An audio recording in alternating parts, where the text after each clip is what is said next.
டேய் தம்பி, என் பொண்டாட்டிக்கிட்ட மட்டும் இந்த கதையை சொல்லிடாதடா. சொல்ல மாட்டேன்ல. அட, நீங்கள் என்ன இப்படி என்ன நினச்சிட்டீங்க? உங்கள் பொண்டாட்டி எத்தனை தடவை இங்கே வந்து போயிருக்காங்க, நான் சொல்லியிருக்கேனா? அப்படின்ற காமெடி ஒன்று பார்த்த மாதிரி தான் இருக்குது. அஸ்ஸலாமு அலைக்கும் வரஹ்மத்துல்லாஹி வபரகாத்து. அன்பார்ந்த அனைத்து உறவுகளுக்கும் இனிய மாலை வணக்கம். மீண்டும் சர்ஃபான் லாக் BA2 சேனல் ஊடாக உங்களை சந்திப்பதில் மிக மகிழ்ச்சி. மீண்டும் மிக முக்கியமான ஒரு தகவலோடு தான் வந்திருக்கேன். வீடியோ ஃபுல்லாகவே பாருங்கள். என்னடா பண்ணுறீங்க? நாட்டுக்கு இத்தனை வருஷமாக 2 வருஷம் 3 வருஷமாக இருந்துட்டு நாட்டுக்கு போனீங்கன்னா வீட்டுக்கு போய் தொலைங்களே. எதுக்கு இங்கேருந்து கூட்டிக்கிட்டு போய் இங்கேருந்து தான் எல்லாம் முடிஞ்சு அங்கேயுமே போயுமா? அந்த மாதிரி தான் இருக்குது நிலைமை.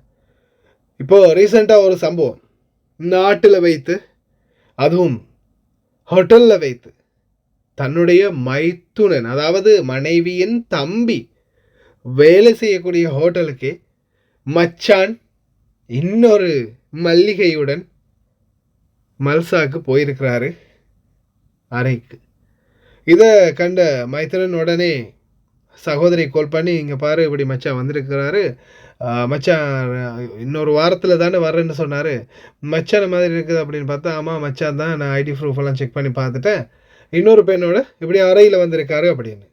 அதுக்கப்புறமா உடனே அந்த சகோதரி விரைந்து போய் உள்ளே போகுது. பெரிய பிரச்சனையே, பிரளயமே உண்டாகி இருக்குது. அந்த ஒரு காமெடி ஒன்று, ஒரு படத்தில் ஏதோ ஒரு சீன் ஒன்று நான் டிக்டாக்லேயே அதுலேயே ஒன்றில் ஃபேஸ்புக்லேயே பார்த்த ஞாபகம். டேய் தம்பி, அக்கா கிட்ட மட்டும் சொல்லிடாதடா அப்படின்னு 4 தடவை 5 தடவை கேட்டு, என்னடா அக்கா கிட்ட சொல்லிட மாட்டேதானே அப்படின்னு கடைசியாக போகும்போது கூட கேட்பார், இந்த பொண்ணு கூட நான் வந்தேன்னு அக்கா கிட்ட சொல்லிடாத அப்படின்னு. என்னுடைய இதை நீங்கள் சந்தேகப்படுறீங்களா? நேர்மையை சந்தேகப்படுறீங்களா? சொல்ல மாட்டேன்னு சொன்னால் சொல்ல மாட்டேன் தான். அக்கா எத்தனை பேரோட இந்த ரூமுக்கு வந்து போயிருப்பாங்க, ஒரு வாட்டியாவது உங்கள்கிட்ட சொல்லியிருப்பேன் அப்படின்னு கேட்பான். அட பாவி, அப்போ அக்காவும் அதே ரூட்டு தானா அப்படின்ற மாதிரி ஒரு காமெடி ஒன்று இருக்குது. அதே மாதிரி தான் நீங்கள் என்ன செய்கிறீங்களோ அதுதான் உங்களுடைய மனைவிக்கும் நடக்கும். அது இறைவனுடைய நியதி அப்படின்னு சொல்லுவாங்க. நீங்கள் ஒரு பக்கம் போனால் அவங்க ஒரு பக்கம் போவாங்க அப்படின்னு. ஆனால் அதையும் தாண்டி உண்மையிலேயே கெத்தாக வாழக்கூடிய பெண்கள், அவங்களுக்கு ஒரு ஹெட்ஸ் ஆஃப் நிறைய பேர் இன்றைக்கும் இருக்கிறாங்க. என்னதான் கேவலப்பட்டாலும், என்னதான் அசிங்கப்பட்டாலும், என்னதான் குடிகாரனாக இருந்தாலும், திருடனாக இருந்தாலும், பொய்யனாக இருந்தாலும், தன்னுடைய பிள்ளைகள், தன்னுடைய கௌரவம் அப்படின்ற அந்த ரீதியில் வாழக்கூடிய சகோதரிகள் இன்றைக்கும் எத்தனையோ பேர் இருக்கிறாங்க. தாய்மார்கள் எத்தனையோ பேர் இருக்கிறாங்க. இந்த மாதிரி தாய்மார்கள் இருக்கக்கூடிய சூழலில் ஒரு சிலர் அதை என்ன சொல்கிறது, அந்த விளையாட்டு பொருள் மாதிரி, அப்படி இல்லைன்னா அது ஒரு ஏளனமாக அலட்சியமாக எடுத்துக்கிறாங்க. தயவு செய்து அந்த மாதிரி இருக்காதீங்க. எந்த நேரத்தில் எந்த சூழலில் வேண்டாலும் என்ன வேண்டாலும் நடக்கலாம். அதே போல் தான் இப்போ ரீசெண்டாகும், ரொம்ப நாள் இல்லை ஒரு 2-3 நாளைக்கு முன்னாடி தானே, 2 நாள் முன்னாடின்னு நினைக்கிறேன், இலங்கை பெண் ஒருவர் இந்திய நபர் ஒருவர் அடித்து கொண்ட சம்பவம். அதுவும் தேவையில்லாத விடயங்கள்.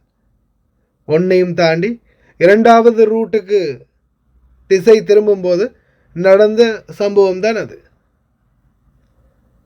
இந்த நாட்டுக்கு வந்ததுக்கு அப்புறமா சிலர் உண்மைக்குமே கழுசடை பட்டி போயிட்டாங்க. இந்த பாருங்கள், இந்த டிக்டாக்ல நேற்று தினம் கூட வீடியோ போட்டிருப்பேன்னு நினைக்கிறேன். டிக்டாக்ல எவ்வளவு கேவலமான பேச்சு. கொஞ்சமாவது ஒரு கூச்ச சுபாகம், ஒரு கூச்சம்ன்றதே இல்லையா? ஆண்கள் ஒரு பக்கம் அப்படி, பெண்கள் ஒரு பக்கம் அப்படி. என்னதான் நடக்குது? கடைசி கட்டத்தை நெருங்கிட்டோமா என்ன?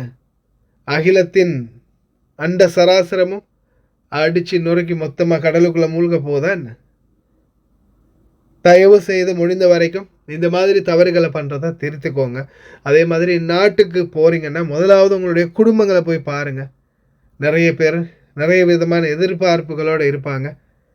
சொந்த தாய் மண்ணை பல வருட காலமாக மிதிக்க முடியாத துர்ப்பாக்கிய நிலையில் இருக்கிற ஒருத்தனை என்னால் முடிஞ்ச கோரிக்கை அதுதான். இருக்கிற சின்ன சின்ன அரியஸ், கடன் பிரச்சனைகளால் இப்போதைக்கு இந்த இடத்த விட்டு நகர முடியாத சூழல். இன்ஷா அல்லாஹ் ஒரு நாள் நம்மளுடைய காலடியும் அந்த நாட்டில் படும் அப்படின்றதில் இந்த மாற்று கருத்தும் இல்லை, இன்ஷா அல்லாஹ். ஆனாலும் போனதுக்கு அப்புறமா இந்த மாதிரியான தேவையில்லாத வேலைகளில் ஈடுபடாதீங்க. சொல்ல முடியாது, சில நேரங்களில் ஆப்பாக கூட மாறும். அதே மாதிரி இன்னொரு முக்கியமான விடயத்தை உங்களுக்கு இந்த இடத்துல குறிப்பிடுறேன். எத்தனை பேர் வீடியோ தொடர்ந்து ஃபுல்லாக பார்த்தீங்கன்னு தெரியலை. முக்கியமாக இப்போ என்னென்னு பார்த்தீங்கன்னா, இப்போ ரீசண்டாக எங்களுடைய ஒரு தாய் மக்கள் ஜெனட் மேரி அம்மா ஒரு வேலை ஒன்று பார்த்தாங்க. என்னென்னு பார்த்தீங்கன்னா, ஒரு மனைவி அவங்க இந்த நாட்டில் வந்ததுக்கு அப்புறமா சில தவறான வழிகளில் போக ஆரம்பிச்சிட்டாங்க. இப்போ ரீசெண்டாக நீங்கள் பார்த்த இப்போ நான் சொன்னேன் தானே, தலையில் அடித்து கொண்ட சம்பவம். இந்த மாதிரி சம்பவம் ஒன்று அவங்களுக்கும் நடந்திருக்கலாம். ஆனால் அதற்கு முன்னாடியே ஜெனட் மேரி அம்மா காப்பாற்றிட்டாங்க. கணவருக்கு உடனே சொல்லியிருக்காங்க, நீங்கள் ஜிஎஸ்ல லெட்டர் ஒன்று எடுத்துகிட்டு போய் இந்த மாதிரி பிரச்சனைகள் இருக்குது, அவங்களுடைய ப்ரூஃப் இருக்குதுன்ற எல்லாத்தையுமே காட்டி நீங்கள் சொல்லுங்கள், இப்படித்தான் மனைவி இந்த மாதிரி பிரச்சனை ஒன்று இருக்குது, அவங்கள எனக்கு வெளிநாட்டுக்கு அனுப்ப விருப்பம் இல்லை, குழந்தைகளும் பெருசாகிட்டாங்க, குழந்தைகளை பராமரிக்கிறதுக்கு தாய் வேணும், வேறு யாரும் இல்லை, இப்போதைய காலநிலை சூழல் அதே போல் நாட்டில் நடக்கக்கூடிய சில சம்பவங்களையொட்டி தயவுசெய்து தாயினுடன் குழந்தை இருப்பதற்கான வழியை பெற்றுக்கொடுங்க அப்படின்ற மாதிரி அந்த நபர் என்ன செய்வார், ஃபர்ஸ்ட்டுக்கு ஜிஎஸ்ல போய் லெட்டர் எடுப்பார். இதை நல்லா கேட்டுக்கோங்க. கணவன் மனைவி 2 பேருக்கும் பொருந்தும் நாட்டில் இருக்கிற கணவர் லீவுக்கு வந்ததுக்கு அப்புறம், வெக்கேஷனுக்கு வந்ததுக்கு அப்புறமா இந்த நாட்டை விட்டு அவர் வெளியேறக்கூடாது அப்படின்ற ரிக்வஸ்ட்டை நீங்கள் வெளிநாட்டு வேலைவாய்ப்பு பணிகிறதுக்கு ஜிஎஸ்ஓடாக எழுதி லெட்டர் சீல் பண்ணி ஏஜி ஆஃபீஸ்லையும் சீல் பண்ணிவிட்டு டைரெக்டாக வெளிநாட்டு வேலைவாய்ப்பு பணிகத்தில் கொண்டு போய் சப்மிட் பண்ணணும்.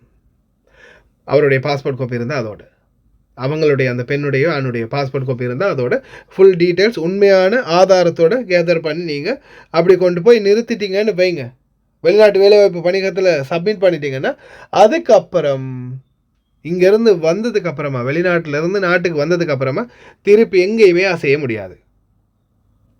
நாட்டில் போய் இறங்கினதுக்கு அப்புறமா உடனே பாஸ்போர்ட் பிளாக் செய்யப்படும். பாஸ்போர்ட் பிளாக் ஆகிடுச்சுன்னா அதுக்கப்புறம் அவங்களால எங்கேயுமே சும்மா ட்ரிப்புக்கு கூட போக முடியாது.